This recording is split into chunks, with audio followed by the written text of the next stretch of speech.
No hei Näitu, Hei musi! kuidas sinu nädal läinud on? No minu nädal on läinud väga hästi. Me oleme saanud lõpuks mingisugusest kevadtempost hakata natukene lõpuks välja tulema. Ja see on tore olnud, natuke puhkust. Aga süke viimased otsad tööd ja asju enne jaanipäeva nagu eestlastel ikka. Ja siis jaanipäevast alates on ilmselt kollektiivne Eesti puhkab üldises plaanis. Et enne seda tuleb kõik asjad valmis saada. Aga hästi on läinud. Kuidas on sinu nädal läinud? Tõesti mingisugune siuke vabaduse moment on hakanud tekkima. Nüüd on muidugi uued projektid peale tulnud, aga jah, palju mõnusam ja mul on kuidagi hea meel, ma ei tea, kuidas sina tunned, aga mina tunnen, et meie podcast on alles algamas. Täiega. Siuke tunne, nagu me oleme nagu kogumas tuure, et see esimene aasta oli nagu kvaliteedi rajamine ja nüüd on nagu siuke See oli selline soojendus ja nüüd, ma ei tea, kuidagi see oli nii äge, me just varsti teeme kohe, järgmine episood tulebki nüüd aastapäeva episood ja palusime teil küsimusi küsida Instagramis ja juba on nii ägedaid küsimusi tulnud ja me peame 8 osaks tegema selle, üks on nagu podcasti kohta aastapäeva episood ja siis teine on lihtsalt küsimustele vastamine nagu erinevate teemade kohta. See on nii äge, te saate meile veel kirjutada, me paneme veel mitu korda üles Instagrami siis ja ma ei tea, see on kuidagi hästi äge, nagu ma näen, kuidas Jumal töötab läbi selle ja ma näen, kuidas inimesed tulevad päästele ja ma ei tea lihtsalt, kuidagi võib-olla uus värskus on tulnud peale. Täiega, mingisugune Jumala vaimu juhtimine ja selline rõõm on selles asjas, kogu asjas sees on, alati on olnud tegelikult, aga nüüd veel eriti see kuidagi kogu aeg seda vaatad seda, et nüüd oleme sõiduvees. Ja tõesti, mul on nii hea meel iga ühe üle, kes tuleb Jumala tundmisele ja mul on väga hea meel iga kuulaja üle, iga vaataja üle, kes meie episoode vaatab siin YouTube'is, Spotify's, Apple Podcastis, mujal platvormides. Aitäh teile kõigile. Ja Jumal õnnistagu teid. Jah. Aga millest me täna räägime? Tänane teema on üksindus ja üksindus on siuke väga lai teema ja meil arvatavasti tuleb see mitmeosaline, aga tänases episoodis me räägime üksinduses just suhetes. Ja üksindus suhetes ei tähenda alati üksi olemist, et see võib tähendada just vastupidist, et keegi on füüsiliselt võib-olla kohal, aga emotsionaalselt oled üksinda. Emotsionaalselt ollakse kaugel, on see abielus, peresuhetes, sõprussuhetes, võib inimene tunda end siis kuidagi mitte kuulatuna, mitte nähtuna, mitte vajatuna isegi. Ja see võib sellise nagu sügava eraldumistundeni, mida on nagu vahepeal võib-olla isegi keeruline sõnadesse panna. Ja sageli on selle taga sellised vaikivad eeldused, haiget saamine, hirm, haavatavuse ees või ka lihtsalt elutempo. Ja ühiskonnas on ka nagu selline illusioon loodud, et me peame üksinda hakkama saama ja me kuidagi elame sellises individualistlikus maailmas, et põhikohtadel on kuidagi minu edu, minu heaolu, minu eneseteostused, kõik on kuidagi tehtud väga minakeskseks. Aga me teame üksinduse kohta, mida Jumal arvab, mis on Jumala seisukoht. Sest et üks alguslugudest, mida me Piiblis leiame, on see, kui Jumal lõi inimese ja ta lõi Aadama kõrvale ka kaaslase. Ta ei loonud ainult ühte inimest kokku, vaid lõi kaaslase. Ja 1. Moosese 2.18 ütleb ka, et issand Jumal ütles, et inimesel ei ole hea üksi olla. Ma tahan teha temale abi, kes tema kohane on. Ehk Jumal ise ütleb, et inimesel ei ole hea üksi olla. Nii et see, kuidas meie praegune ühiskond muutub selle individualistliku poole peale, siis tegelikult Jumal räägib meile miskit muud.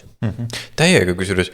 Ja ma näeme seda ju isegi, mulle meeldib, et see, kui me oleme näiteks käinud koos jalutamas enda kodurajoonis ja näinud näiteks hästi suuri uhkeid majasid, sa näed seda, et seal õhtul mõnikord on mingi perekond sees, aga et peamiselt seal on hästi suured tühjad majad inimestele, kes lihtsalt elavad nagu täiesti eraldi lahus elu ja kõik jooksevad oma soodu, teevad oma asju, et kuskil olla või nagu kuidagi siuke nagu materialistlikult nii-öelda tähendada või mõõta oma väärtust kuidagi ühte või teistpidi. Minu arust see oli ka nagu nii hea näide sellest, et see ei tundu üldse nii nagu terve mudel perekonnast, abielust, kooselust, kõikidest sikstest asjadest, et asju saaks nagu nii palju paremini kuidagi lahendada ja see on ka üks suurimaid põhjuseid, miks me tahame nagu sellest rääkida.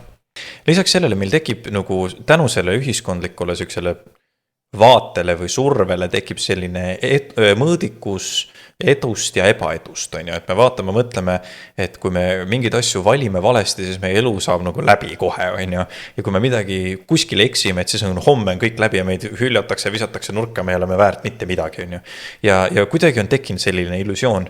Ma mäletan kõige paremini illustreerib seda näiteks keskkooli lõpp, ma mäletan omast ajast seda väga hästi, kuidas keskkooli lõpus kõik pidid valima mingi eriala, mida ülikoolis minna edasi õppima.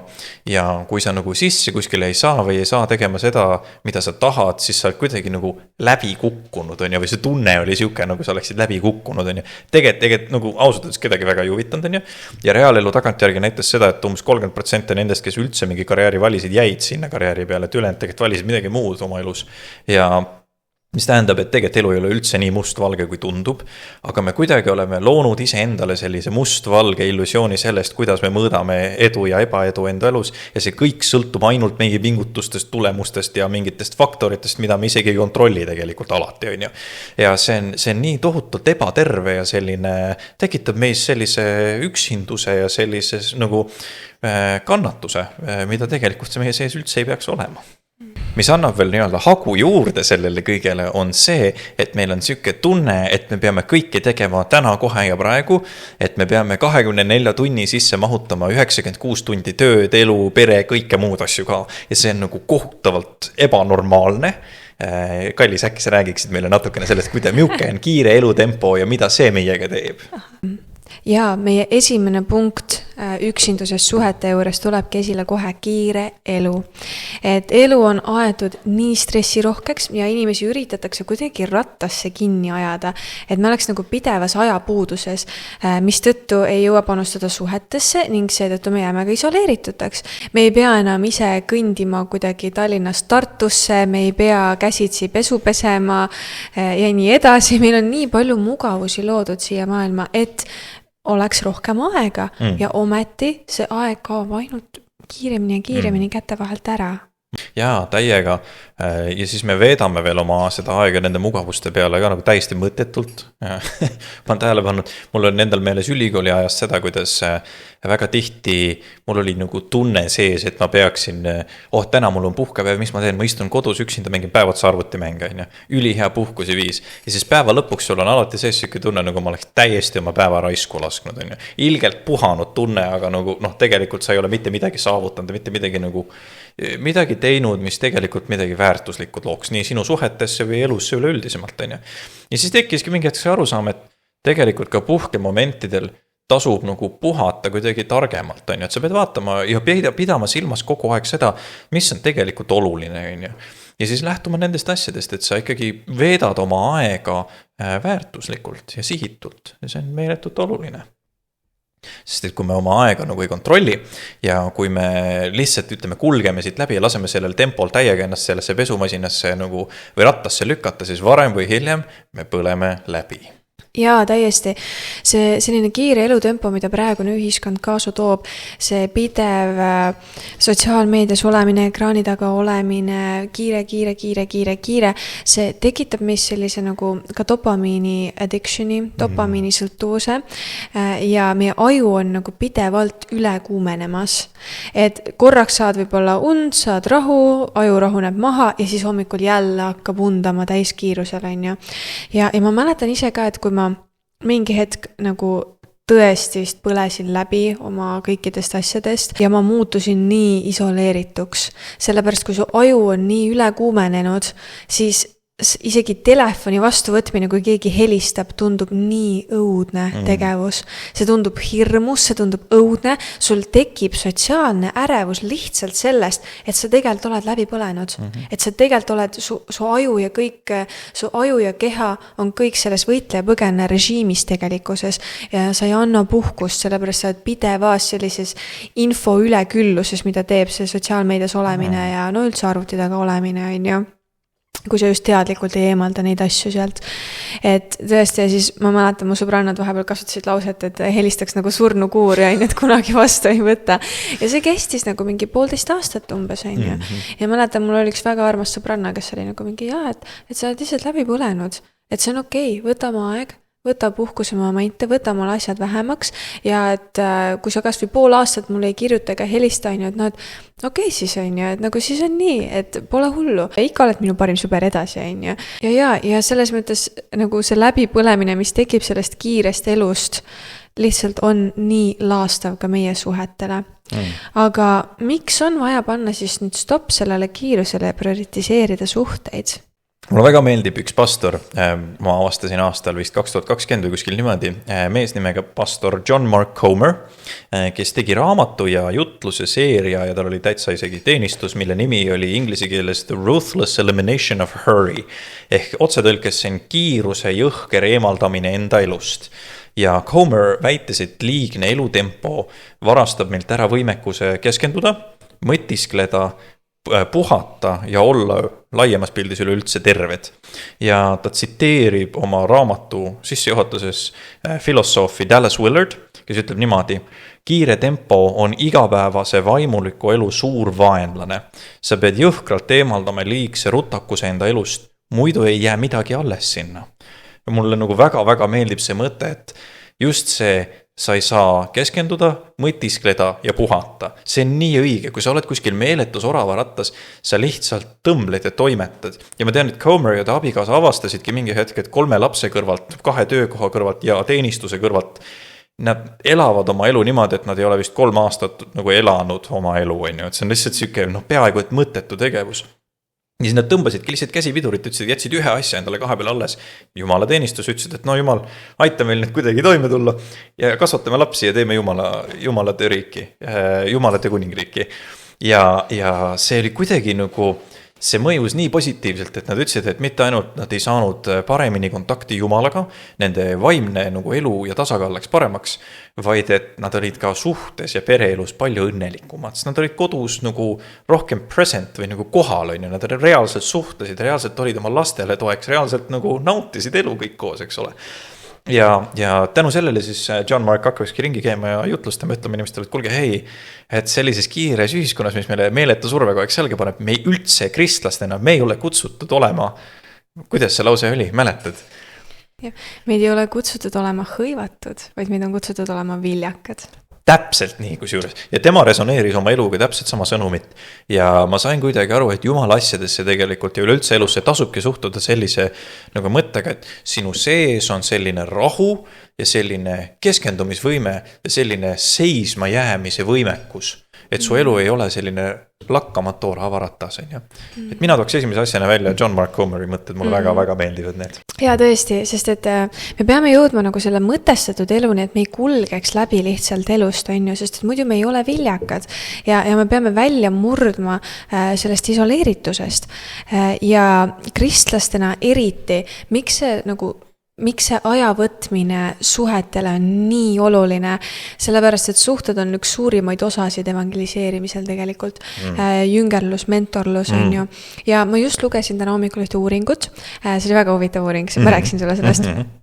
Ma küll kiiruga lugesin seda, aga umbes nii vist oli see, et seal pandi 2 kristlast või 2 kristlasgruppi niimoodi sarnasesse küladesse. Ühed pidid nagu evangeliseerima, otse kuulutama, piibleid jagama ja teised pidid lihtsalt käima ja teenima inimesi, et kus oli vaja abi näiteks kodu koristamisel, ehitustöödel, tehti ühiseid õhtusööke, kutsuti naabreid külla endale ja tehti niimoodi seda kuulutustööd ja kui vaja oli, siis võib-olla natukene jagati Jumala sõna ka, kui keegi soovis.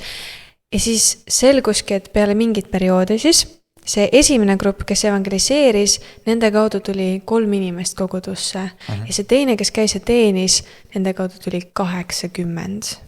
Wow. Ja ma mõtlen nagu see meeletu erinevus ja sellepärast ongi see, et vaata, saatan üritab nii väga meid sundida sellesse oravarattasse, et meil ometi ei oleks aega suhtlemiseks, et meil ei ometi oleks aega nagu tähendusrikaste suhete loomiseks ja tekitab neid võltsreaalsusi, nagu on sotsiaalmeedias ja internetis üleüldiselt, et meid isoleerida, et me ometi ei käiks ega teeniks ega võtaks aega teiste inimeste jaoks, mis tegelikkuses on nii palju viljakam.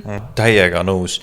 Ma hakkasin just mõtlema, et ma hommikul selle peale ei tulnud niimoodi, kui me rääkisime sellest, kui sa mulle sellest uuringust rääkisid, aga ma hakkasin praegu mõtlema, et tegelikult see on ju täpselt see, mis Jeesus ütleb, et puud sa tunned oma viljast, et need inimesed läksid armastusest teenima teisi inimesi ja kõik märkasid seda teenistust ja siis mõtlesid, et kus kohast need inimesed siis küll niimoodi hakkasid tegema, miks nad niimoodi käituvad, on ju. Ja siis leidsid ennast Jumala juurest, on ju. Ja see oli ka see tegelikult, mida apostlid ja Jeesuse jüngrid üleüldiselt ju ka tegid tegelikult, et nad käisid külast külla, nad teenisid seal, nad töötasid, nad elasid pikemat aega inimeste keskel, on ju, ja siis kuulutasid Jumala sõna. Ja see käibki nagu kuidagi koostöös ja see, et sa võtad aega, et reaalselt teenida ja olla olemas inimeste jaoks. Jaa, see oleks peaaegu, et nagu usk ilma tegudita on surnud. Nagu Paulus ütles tegelikult. Ja väga huvitav, aga no vaata näed, kui sa nii arutad nende asjade üle, siis tekivad mingid huvitavad seosed siit järjest rohkem ja rohkem välja.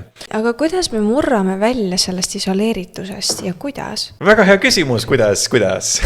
Et vaatame kohe selle peale ka. Vaadata, üks hästi oluline asi on vaadata üle oma nagu graafik, oma igapäevaelu graafik ja nagu üleüldiselt mõelda läbi need tegevused, mis sa tegelikult teed. Et kui sa nagu elad oma elu niimoodi, mul on kuskil ummäärane kohustus siin, ummäärane kohustus seal ja siis see su elu lihtsalt nagu juhtub kuidagi see ümber, on ju. Siis sa tegelikult ei tea täpselt, mis aeg sul kuhu mida kulub ja sa ei saa tühistada ka mõttetuid asju oma elust tegelikult ära. Sest et sul tekivad mingisugused kohad, kus sa järsk avastad, et ma 4 tundi nädalas teen midagi, mis on täielik aja raiskamine, on ju. Ja tegelikult võiks ju palju paremini, palju lihtsamalt neid asju nagu teha. Ja võib-olla üldse mitte kuskil käia või midagi teha, on ju. Et siis, aga kui sa ausalt otsa vaatad nendele asjadele, siis sul on võimalik hakata oma nagu ajagraafikut parandama, jätma ära mõttetuid asju ja sa saad tekitada oma elus nagu tegelikult ruumi nendele asjadele, mis on nagu päriselt olulised. Jaa, täpselt. Ja tegelikult meie tegime ju ka just alles hiljuti, me vaatasime, et okei, et me oleme nii kuidagi täiesti ribadeks tõmmatud, nii üle töötanud, nii väsinud kogu aeg ja üldse pole aega omavaheliseks suhtlemiseks, on ju, ja siukseks lihtsalt, ma ei tea, puhkuse hetkedeks, on ju. Ja siis me mõtlesime, et okei, et aga nagu paneme reaalselt graafikusse kirja, et mis asju me teeme ja palju nädalas nende peale aega kulub. Ja siis me pidime õudusega vaatama, et issand, kuidas me senini hakkama oleme saanud, nagu me oleme lihtsalt nagu konstantselt.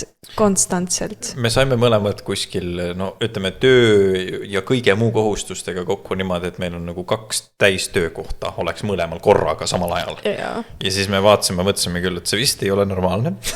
Jah, täpselt, et me peame eemaldama mingeid asju ja mitte podcasti. Mitte podcasti, aga sellega tekkis minu arust üks väga armas ja tore kaasnähtus, mida ma soovitan kõikidele abielupaaridele ka nüüd tänu sellele, on see, et sul tekib mõistmine oma partneri suhtes palju suuremal määral. Sa saad järsku aru, nagu sa vaatad, mõtled, ta ju teeb seda. Loomulikult tal on vähe aega nagu, aga kas sul oli mingi isiklik kogemus ja? ei, mitte üldse niimoodi, vaid et sa oled nagu paremini teadvustad seda kuidagi, mis toimub üleüldse sinu abikaasa elus, on ju. Ja ma arvan, et see nagu, see annab sulle palju parema võimekuse toetada ja olla olemas enda partnerile mitmeski nagu dimensioonis ja mõttes, on ju. Et see on igatepidi siuke väga, ma ei tea, ma tunnen küll palju nagu rõõmsamalt ennast, et ma olen nagu väga heas ülevaates selles, kuhu sinu aeg kulub, on ju. Siis ma saan toetada seda. Aga enne sa mainisid ühe väga olulise võtmesõna ja väga olulised tegelikult mõtted ka juba ühe mõtte all ära. Nimelt me rääkisime korraks sotsiaalmeediast. Ja mida me oleme näinud elus on see, et inimeste nagu, ütleme, selline sõltuvus tehisasjadest, nii AI-st ehk siis tehisintellektist või ka sotsiaalmeediast nagu kasvab aina rohkem ja rohkem. Ma küsiks sult, miks inimesed eelistavad võltssuhteid või suhteid võltsasjadega? Sest et päris ehtsad ja toored suhted on rasked. See nõuab kommunikeerimist, see nõuab ebamugavaid olukordi, see nõuab enda panemist sellistesse vastikutesse olukordadesse, kus sa võib-olla ei tahaks olla. Lihtsam on ju lihtsalt sotsiaalmeedias vaadata, kuidas inimestel läheb versus, et reaalselt võtta see aeg, helistada neile, rääkida nendega. Ja kohati see nagu ühest küljest see võtab aega, teisest küljest sa paned ennast nagu konfronteerivatesse olukordadesse mõnikord, on ju. Sest suhted võivad olla keerulised. Sa pead arvestama, et siin ei ole mängus ainult sinu enda tunded, vaid on ka teise inimese tunded, mõtted, mõttelaad ja see nõuab tööd. Et see niimoodi, see nõuab tööd ja ragistamist, et see selline hea täisväärtuslik suhe paika saada. jah, ja siis võib tekkida see kartus haiget saamise hüljatuse ees. Täpselt kusjuures. Ega ilmaasjata ju Salomon ei võrdle kahe inimese vahelist suhet, kui mis oli raud, teritab raud, on ju. Noh, sealt praksub ikka sädemeid päris palju inimeste vahelt ja ta ei mõtle seda ainult abielu kontekstis, vaid üleüldises kontekstis, eks ole. Kuidagi lihtsam on selline nagu järeleandmise ja mitte pühendumise taktika kui see, et sa pühendud ja proovid midagi rasket teha nagu läbi just inimsuhet, on ju. Et see on keeruline sükke asi. Aga mis sa arvad sellest, et inimesed kasutavad näiteks ChatGPT-d kui psühholoogina? See on väga-väga huvitav ja see on väga hea küsimus ka. Sellest oli üks huvitav artikkel isegi hiljuti, mis täpselt nagu ütleski seda, et inimesed on leidnud nagu nii palju sellist toetust, tuge ja abi, küsides näiteks ChatGPT-lt ja muudelt AI mudelitelt psühholoogia ja toetuse kohta mingisugust nagu infot on ja siis on raporteerinud, et hullult hea oli, sain täiega nagu abi ja hästi vahva oli. Ma arvan, et nagu otseselt selle nagu nõu küsimine ei ole halb, sellepärast, et on lihtsalt laiabaasiline suur mudel, mille kohta sa saad infot kiiresti, eks ole. Aga see ei ole asendus tegelikult päris nagu suheteks. Ja see probleem on tegelikult ka selles, et kui see teiste inimestega enda probleemi ei jaga, siis sa jääd nagu isoleerituks selles osas, et sul tekib oma probleemidest nagu mingisugune kajakamber. Sa ei näe seda, et teistel inimestel on sarnased probleemid nagu sinul või teistpidi, mis muide on hästi väärtuslik, oluline ka. Sa ei kuule seda, et sinu probleemid võivad totrad olla. Ja mõnikord on, vaata meie aju on nii võimekas asi, et me mõnikord mõtleme nii kohutavalt üle mingeid asju, et kui sa ei räägi sellest teiste inimestega, siis tekib mingi siukene asi, et sa lähed sinna, et apikene, aga mis siis, kui ma täna lähen 5 minutit hiljem magama ja siis ma magan 5 minutit vähem ja siis istud 3 tundi öösel üleval, närid oma mingi hambaid ja mida iganes. See tegelikult mingi täielik pseudoprobleem on ju. Ja kui sul ei ole teist inimest seal kõrval, kes ütleb sulle, et hei, see on 5 minutit, rahune maha, kõik on hästi on ju. Ühesõnaga, et meil on vaja nagu teisi inimesi selleks, kes aitaksid meil peegeldada oma probleeme ja et meil tekiks üleüldiselt selline avatud suhtlemine ja selline ühtehoide osadus teiste inimestega selles, et me oleme natukene haavatavad oma probleemide jagamises teistele inimestele. Ja teine asi, mis näiteks sotsiaalmeediat puudutab hästi oluliselt on see, et me oleme asendanud sõnumite saatmise päris vestlustega. Selle nähtuse puhul on see, et me peame nagu mingid pikki selliseid vestlusi sõnumi teel, aga me ei näe tegelikult teise inimese emotsiooni, hoiakut, kehakeelt, kõiki selliseid asju. Me saame ainult mingi veerand sellest osadusest kätte. Ja sina oled väga-väga hästi meie märkmetesse kirja pannud sellise mõtte, et sõnumite saatmine peaks tegelikult olema lihtsalt kiire info edastamise jaoks, mitte tähendusrikaste suhete loomise jaoks. Ma arvan, et see on meeletult oluline asi, mida nagu silmas pidada. Sellepärast, et muidu me võime nagu tekstida päev otsa ja siis me istume õhtul maha ja tunneme ennast meeletult üksikuna. Miks? Sellepärast, et me ei ole tegelikult kellegagi otseselt suhelnud. Ja me ei ole saanud mingit emotsiooni, me ei ole saanud mingisugust nagu reaalset kontakti. Ja meil on vaja seda reaalset kontakti, me oleme sotsiaalsed loomad. Paulus andis meil isegi ju soovituse, öeldes, et ärge unustage pidada osadust ja see on minu arust nagu näitab seda, kui oluline see on, et me tegelikult peame osadust ja võtame aega teiste inimeste jaoks, sest see on vältimatu osa siin maailmas elamisest. Aga kui sa oledki süük inimene, kes on näiteks kinni, näiteks tehisasjades või sul on näiteks halb suhtlemisoskus või väljendamisoskus, mida sa soovitaksid sellisele inimesele? Esiteks, arenda suhtlemisoskust, mine tee small talki inimestega, mine ürita arendada vestlusi gruppides, kahekesi vesteldes, et pane julgelt ennast sellistesse ebamugavatesse olukordadesse. Alguses on nii hirmus, aga kui see latt on ületatud, siis see läheb ainult lihtsamaks ja lihtsamaks ja lihtsamaks. Ja lähene nii, et sa teenid teisi, mitte ei kasuta neid, sest et Matteuse 20:26 ütleb ka, et kes tahab saada teiste seas või kes iganes teie seas tahab saada suureks, olgu teie teenija. Ja ära lase moonutada sotsiaalmeediale tehisintellektil oma arusaamist maailmast ja suhetest, et vali olla tark ja arukas, mis puudutab siis sotsiaalmeedia ja tehisintellekti kasutamisesse. Väga-väga õige. Ma lisaks võib-olla ühe soovituse veel siia otsa ja see on see, et vaata, mis eeskuju sina jälgid vaadata, millised on terved suhted, on ju, et kui sa vaatad mingid ainult Hollywoodi filme või mingisuguseid sükseid asju, on see on ju. väga hea mõte. Et sa võid kogemata võtta endale eeskujuks nagu mingi väga ebaterve mudeli sellest, milline on näiteks hea abielu või hea sõprus või midagi sihukest. Et no, sa pead lihtsalt olema teadlik nendest asjadest, mis sind mõjutavad tegelikult ja mida sa endale eeskujuks võtad ja vaatad. Siis tasubki vaadata, et kelle elu reaalselt on õnnelik ja hea näiteks abielus ja siis sa räägid nende inimestega, et no kuidas te siis nagu tegite seda, on ju? Siis nad jagavad sulle väga tihti, mida nad siis tegid. Vaata podcastis ja aitab. Siis, no see on väga hea mõte. Ja siis selline siuke suurem asi ka, mis on kuidagi populaarsem praegusel ajal, on siuke inimeste väljalõikamine. Et kui inimene on natukene toxic, et siis tuleks ta kohe oma elust välja lõigata, et endal oleks ju rahu, on ju, ja rahu ja headus ja toredus ja mis iganes veel. Ja tegelikkuses see lõpeb sellega, et sa oled täiesti juhi üksi, sest et me kõik oleme nende pindude ja palkidega seal ja kõik oleme inimesed, kõik oleme vigadega, teeme vigu. Ja selline nagu välja lõikamine, kui teine inimene sinu vajadus ei teeni või sulle ei sobi, ei käi üldse mitte.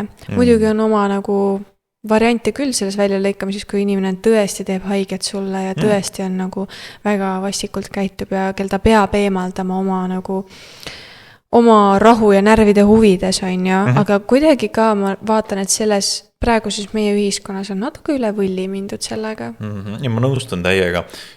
Jah, täpselt üks asi on, kui keegi on nagu, ma ei tea, nagu vägivald nii füüsiliselt kui vaimselt, on ju, aga teine asi on tõesti see, et ta käitus nõmedasti ja nüüd ma rohkem sinuga ei suhta. See on siuke põhikooli tiinekate suhtlemistase, nagu, mis on nii siuke mõttetu tegelikult, on ju. Et nagu kasvame sellest välja nagu inimestena ja tuleme saama aru tegelikult, on ju, et mis on nagu oluline siin. Aga miks me välja lõikame?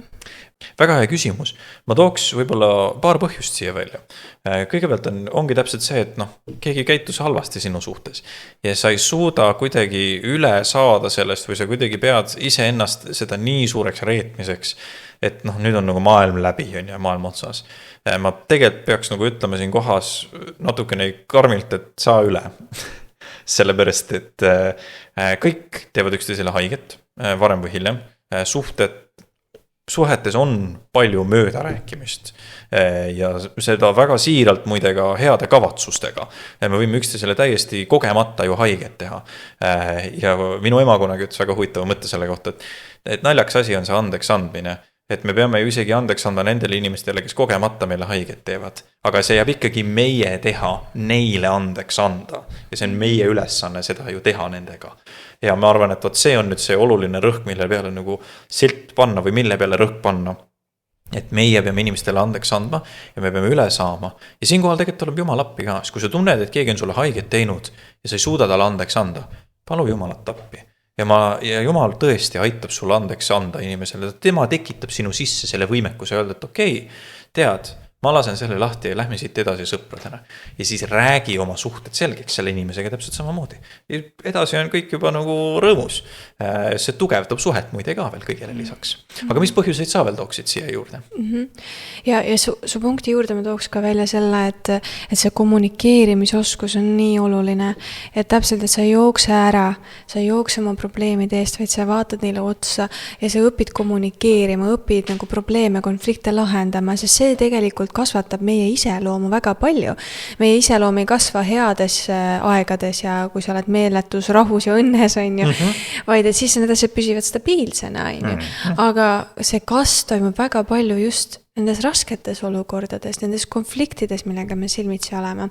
Ja sellepärast ei tohi nendest ära joosta. Aga mis sinu mõtted selles osas on, et mida tuleks teha sellisel puhul, kui sul on tunne, et tahaksid ilgelt välja lõigata mingi inimese enda elust, aga samas mingi osa ütleb, et ei ära veel seda tee. Kuidas sa peaksid tegema, käituma? Esiteks, anna armu. Me tihti näeme seda pindu teise silmas, palki enda silmas ei näe. Ja teiseks tuleb ka nagu meeles hoida just selle kommunikeerimispoole peal ka, et kui keegi ütleb midagi negatiivsemat, siis tihti see ei tähenda, et nad mõtlesid sulle midagi halvasti öelda, vaid tihti me võime ise tõlgendada neid asju palju negatiivsemalt, kui need tegelikult öeldud sai. Sest et kui sina räägid teise inimesega, siis sa ju ei hakka tahtlikult talle midagi halvasti ütlema või mingi tahad talle ära panna või midagi, sa lihtsalt räägid, aga teine inimene võib tõlgendada mingeid asju, et tal on mingid valukohad, ja siis sa just tabasid seda valukohta ja see tundub nagu rünnakuna, kuigi tegelikult see ei olnud rünnak.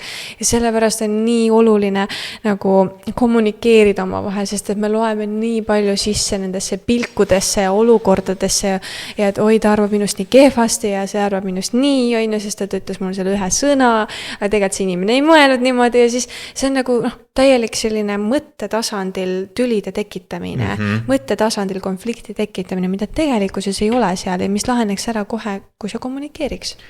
Täiega nõus. Ma lahterdaks selle süksesse kasti, mille nimi on ideekriitika versus isikukriitika. Need on kaks väga erinevat asja tegelikkuses.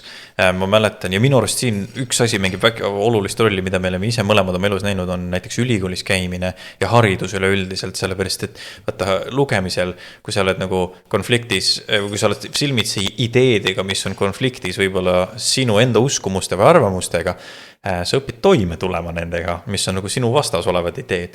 Aga kui sa kogu aeg ainult elad nende asjade keskel, et kõik on kogu aeg sinuga nõus ja kõik on kogu aeg hästi, siis sa ei oskagi, siis sa võtadki kõiki nagu vastuseisvaid ideid kui isikukriitikad, et järelikult inimesed vihkavad sind, See lihtsalt ei ole tõsi. Ja me lihtsalt näeme seda, et tegelikkuses me kõik oleme inimesed, Et me tunneme, et me oleme vahel nii erilised, me käime ringi sellise inglise keeles hea sõna main character syndrome'iga, mida sa enne tõid välja ka juba. Et siuke peategelase sündroom on meil, Mul näiteks pastor Allan Kroll ütles nii hästi. Mulle meeldis kaplan Allan Kroll ütles nii hästi selle kohta, et tegelikult kristlase elu peategelane ei ole tema ise, vaid et see on Jeesus Kristus. Ja me peame jõudma selleni arusaamani, et meie elu peategelane on Jeesus, Aga me oleme nii hõivatud ise endaga, oma mõtete, oma välimuse, oma mina ei tea mille kõigega, et me arvame, et kõik teised tegelikult vaatavad ja mõtlevad ka ainult meist kogu aeg, nagu 24/7. Tegelikult inimesed käivad ringi, mõtlevad oma elu peale ja nad on hõivatud ise endaga väga tihti. Et see, et keegi teine nagu istub ja vaatab ja hüperanalüüsib sind, see lihtsalt ei vasta tõele väga, Et me kipume vahel sellesse nagu kinni jääma lihtsalt. Täpselt. Ja üks asi, mis minul aitas sellist nagu sotsiaalse ärevuse läveposti ületada, oli ka see, et ma hakkasin lähenema niimoodi, et ma meeldin inimestele. Et kui ma kellegagi rääkisin, siis ma võtsin selle hoiaku, et ma meeldin talle. Ja siis sa lähed palju vabamalt hakkad suhtlema, palju paremini tuleb julgus esile, et see on hoopis teistmoodi lähenemine. Ma lisaks veel siia sellise soovituse, et mõnikord me tõlgendame nagu ka mingeid noomitusi nagu halva asjana. Aga tegelikult Piibel väga mitmeski kohas õpetab meile ka ühte mõtet, milleks on see, et armastuses tehtud noomitus on tegelikult õnnistus meie elu jaoks. Kuule, Jeesuski ju ütleb, kui me tuleme tema ette, ütleme, ta näitab meile, kui palju me oleme eksinud ja kui räpased ja kui mustad me oleme ja kui palju me oleme pattu teinud ja siis ta annab meile võimaluse ju meelt parandada. Aga ta ei näita ju meile meie eksimusi niimoodi ette selleks, et meid maha teha, vaid selleks, et me nendest välja kasvaksime, Pannaks kõrvale, saaks puhtaks, läheks paremini edasi. Et ärme võtta kõiki kriitikat ka lihtsalt kohe sellena, et see on halb asi. See on võimalus kasvuks. Ma küsiks ka mingisugused küsimused. Kõigepealt, et millal sa oled tundnud end suhetes üksildasena? Väga hea küsimus. Ma arvan, kõige rohkem ma olen tundnud ennast suhetes üksildasena siis, kui mul on tunne, et keegi ei mõista mind ja ei mõista võib-olla nagu minu elu täit konteksti. Minu elus on hästi tore see, et sina tunned mind kõige paremini. Ja mul on alati väga hea nagu eesõigus selles osas, et oma abielus ma tõesti näen, et mu naine mõistab mind, saab aru minust ja nagu kommunikeerib minuga hästi, ma olen väga õnnelik selle üle. Aga võib-olla vahetevahel kas suheldes mõned nagu teiste inimestega, inimesed teevad kas mingeid eeldusi või kommentaare või mingisuguseid selliseid mõtteid annavad edasi, kus sa saad aru, et okei, see inimene üldse ei mõista minu elu, et ta üldse ei saa aru, kus koha peal ma olen või mis toimub mu elus. Ja vaata, need on need kohad, kus ma olen tundnud ennast üksildasena, ma arvan, kõige rohkem. Aga ma olen avastanud ka, et väga tihti selle kiire ravim on see, et ma võib-olla selgitan ennast rahulikult teisele inimesele natuke rohkem lahti. Sest kui ma jätan nagu istuma selle vinduva mõtte sinna, et ma olen nii üksildane, sest keegi teine mind ei mõista, no see ei ole ju minule ega kellelegi teisele kasulik, on ju. Nii et palju paremini tasub olla nagu korra lihtsalt see alla neelata ja öelda, et kuule, tegelikult ei ole päris nii, on ju, et minu elus on hoopis nii ja nii. Ja siis see teine inimene väga tihti ütleb, oi, ma ei saanud üldse aru alguses või noh, mida iganes. Jällegi, suhe paraneb, on ju. Aga kuidas sinuga on olnud, millal sa oled tundnud, et sa oled olnud suhetes näiteks üksildane?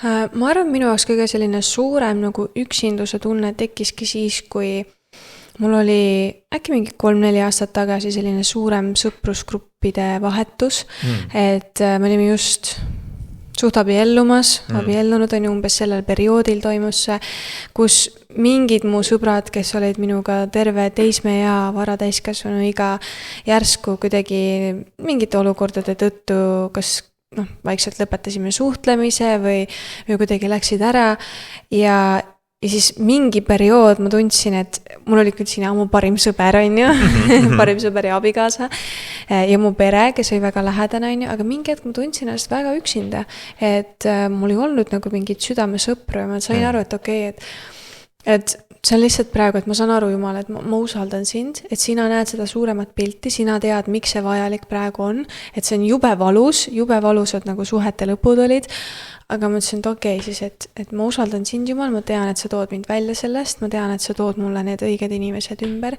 ja nüüdseks ongi, et täiesti oligi lihtsalt sõprade gruppide vahetumine ja hoopis nagu sügavamad, armsamad ja hoopis teistmoodi suhted tulid mu ellu, mis on nii palju tähendusrikkamad, mis on nii palju rohkem ka kooskõlas mu kristliku usuga ja mul on siiamaani tähendab, on ikka sõpruga nagu mu teismeeast ja niimoodi, on ju, aga et võib-olla siuke nagu mingi põhiosa vahetus, on ju, ja et selles mõttes ja huvitav, et kui sa oled praegu ka kuskil, ma ei tea, kas gümnaasiumis, põhikoolis, ülikoolis, mis iganes ja sa vaatad ja mõtled, et ma ei tea, mul ei ole ühtegi sõpra juures, on ju, et siis tead, Jumal näeb seda suuremat pilti, ta ei ole loonud meid üksinda siia maailma ja me leiame need sõbrad endale ümber, me leiame need head täisväärtuslikud suhted endale ümber. Ja siit ma küsiks ka järgnevaks küsimuseks, et kuidas üldse leida sõpru, Natju? Vot see on nüüd väga hea küsimus. Ma paneks, ma olen süke üks hästi võib-olla ilmselge vastus oleks selline ühised tegevused, on ju. Mis on minu arust natuke siuke labane vastus alati. Ehk et mine samasse trenni, mis sind huvitab, leia sealt kaudu ja mine kirikusse, seal on sõpru ja suhtle inimestega. Tegelikult õige vastus on kirik küll, et sa saad kogudus ja kogukond on väga olulised kohad. Aga mida ma olen tegelikult ise märganud ka elus, just mõeldes sellele küsimusele on ka, et ühised kannatused liidavad inimesi. Ma olen näinud seda, et minu kõige nagu paremad sõprussuhted tulevad välja nendes kohtades, kus ma olen näiteks kas 3 aastat õppinud kursakaaslastega koos, on ju, või olnud nagu sõpradega koos keerulistest aegadest läbi läinud, on ju. Ja sa kuidagi avastad seda, et need kohad, kus sul on nagu inimestega koos raskused ületatud, sealt sul tulevad kõige kvaliteetsemad suhted. Nii et minu soovitus oleks see, et pane ennast olukordadesse, kus sa oled sunnitud kasvama, kus on teised inimesed ka. Sellepärast, et seal kaudu sa leiad endale tegelikult huvitavaid inimesi, kellega koos sa oled sunnitud kasvama või läbima mingisugust olukorda. See võib väga lahe asi näiteks, mida teha oleks mingi teenistus koos, on ju. Teenistuses kaasa löömine koos teiste inimestega, on ju. Et see on raske, see on keeruline, aga sa leiad sealt väga palju ägedaid inimesi, kellega tegelikult nagu luua mingit kontakti. Kõige halvem asi, mis sa saad teha, on istuda nurgas ja oodata, et keegi sinuni tuleb, sellepärast, et ei tule. Ja isegi kui tuleb näiteks kirikus sükselt hea tahtlikult, sa pead ikkagi olema avama ennast varem või hiljem. Et sa ei saa istuda niimoodi käed rüppes kogu aeg kinniselt ja mitte rääkida teiste inimestega. Sa pead ennast avama selleks, et teised inimesed avaksid ennast sulle vastu. Ja osa sellest avatusest on see varem või hiljem, nagu ma ennegi ütlesin, sa saad haiget. Ja see on okei. See on kasvuprotsess ja me õpime sellest ka läbi minema. Ehk et ühistegevused ja sellised suured projektid, võib-olla keerukad projektid ja keerukad ülesanded. Need on need asjad minu arust, kus ma olen näinud, et ma leian kõige paremini sõpra enda ellu. Aga kas sa oled nagu ka märganud, Natju, et ma olen märganud näiteks seda, et olles abielus ja olles nüüd lapsega, me oleme palju rohkem perekesksemad, et kas sul on ka vahepeal tunne, nagu vahepeal me oleme rohkem isoleeritumad oma pere keskele ja võib-olla on nagu raskem leida endale paaridest nagu sõpru? Jaa, täiega nõus tegelikult, sellepärast, et vaata lõppude lõpuks, kui sul ei ole nagu last, on ju, siis sa ei taju, kui palju see sinu elu tegelikult nagu võtab ruumi sinu elust. Teistpidi, kui sul on laps, siis su elus on nii palju ruumi ära võetud, et seda aega leida mingi teise paariga või verekonnaga suhtlemiseks on nagu üsna raske, on ju. Ja see tekibki selline paratamatu nagu konflikti koht, on ju. Mis ma olen küll näinud, mis on äge, on see, et meie enda pere suhted, ma nüüd mõtlen nagu väljaspool meie sinu, minu ja meie tütre pere, vaid et näiteks sinu perega suhtlemisel või minu perega suhtlemisel, õed, vennad, vanemad, kõik sükke, et nagu need suhted on nagu läinud just ajas väga palju ülesse kvaliteetsemaks ja ägedamaks veelgi, on ju.